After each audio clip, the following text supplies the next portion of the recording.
کیا آپ جانتے ہیں کہ کربلا کے میدان میں ایک ایسا نوجوان بھی موجود تھا جو شدید بیماری کی وجہ سے جنگ میں حصہ نہ لے سکا، لیکن بعد میں اسی شخصیت نے اسلام کا پیغام پوری دنیا تک پہنچایا۔ وہ کون تھے اور ان کی زندگی میں ایسا کیا خاص تھا کہ آج بھی کروڑوں لوگ ان کا احترام کرتے ہیں؟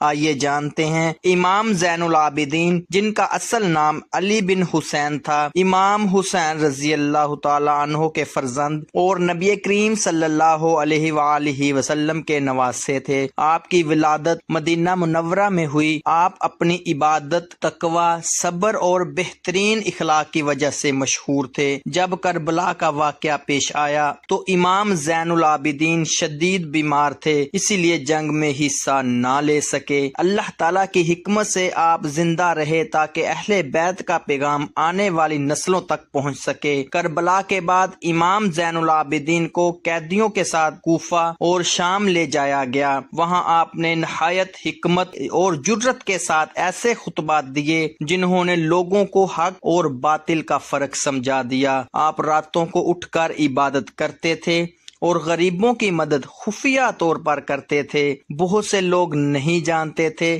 کہ ان کی مدد کرنے والا کون ہے۔ آپ کے انتقال کے بعد معلوم ہوا کہ رات کی تاریکی میں ضرورت مندوں کے گھروں تک راشن پہنچانے والی شخصیت امام زین العابدین ہی تھے۔ آپ کی دعاؤں کا ایک مشہور مجموعہ صحیفہ سجا دیا ہے، جسے آل محمد کی زبور بھی کہا جاتا ہے۔ اس میں زندگی کے تقریباً ہر پہلو کے لیے خوبصورت دعائیں موجود ہے۔ امام زین العابدین کی زندگی ہمیں سکھاتی ہے کہ مشکل ترین حالات میں بھی صبر، عبادت، اچھے اخلاق اور حق بات کہنے کا دامن نہیں چھوڑنا چاہیے۔ اگر آپ امام زین العابدین کی زندگی سے متاثر ہوئے ہیں تو ویڈیو کو لائک کریں، اپنے دوستوں کے ساتھ شیئر کریں اور کمنٹس میں لکھیں السلام علیکہ یا زین العابدین۔ مزید اسلامی معلومات کے لیے چینل کو سبسکرائب کرنا نہ بھولیں۔